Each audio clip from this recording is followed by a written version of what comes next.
Ito pa mga bossing ko, ang aking paborito. Ito pa mga bossing ko ay ang atis.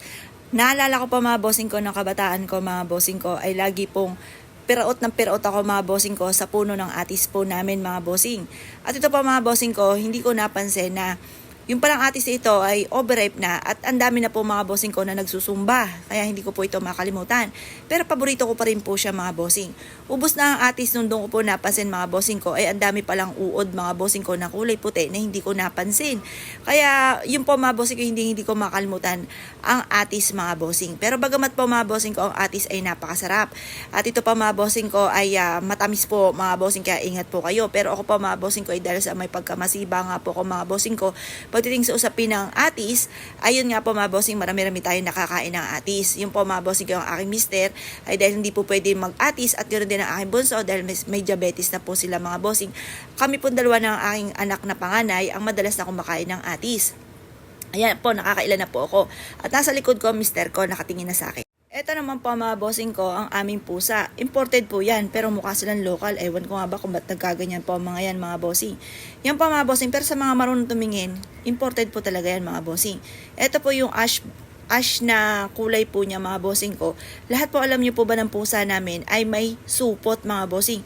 Di ba nga po sabi nga po nila kapag po tayo ay pinanganak na may supot, swerte po ang dulot. Yan po mga pusang yan mga bossing, lahat po yan ay may supot. Nagkatingin nga po kami ng mister ko mga bossing, bawal lang i-video mga bossing ko at madadali po tayo. Pero lahat po sila ay may supot. 3 anak po niya mga bossing ko, lahat po yan ay may supot. Ay bali 4 po yan. May isa pong napaibig mga bossing. Ngayon po mga bossing, 3 na lang po ang dyan.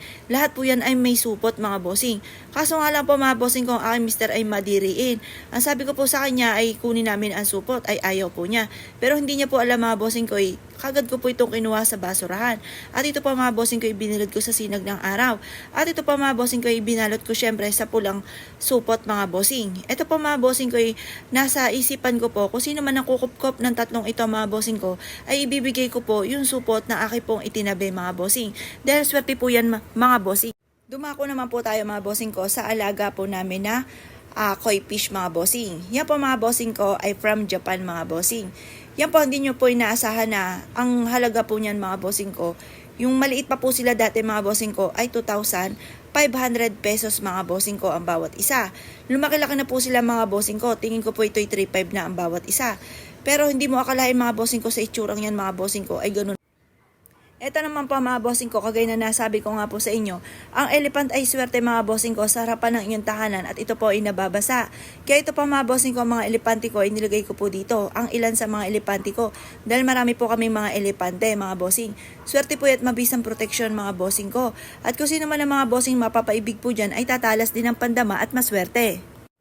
Ito naman po mga bossing ko ang aming waterfall sa harapan ng aming tahanan. Yan po mga bossing ko hindi maaari na hindi po sisindi ang bawat isa po niyan mga bossing. Araw-araw po yan na binabalian ko po ng tubig mga bossing at bawal po yan ay natutuyo. Yun nga lang po mga bossing ko dahil ito ay nasa harapan, mabilis po siya nagdudumi. Pero ito naman lagi nyo pong lilinisin po yan. Yan po malinis na po yung lagay na yan. Dala lang po mga bossing ko ng kalumaan. Pero maswerte po ang dulot po niyan mga bossing. Lalo-lalo na ang tubig sa harapan ng inyo pong tahanan.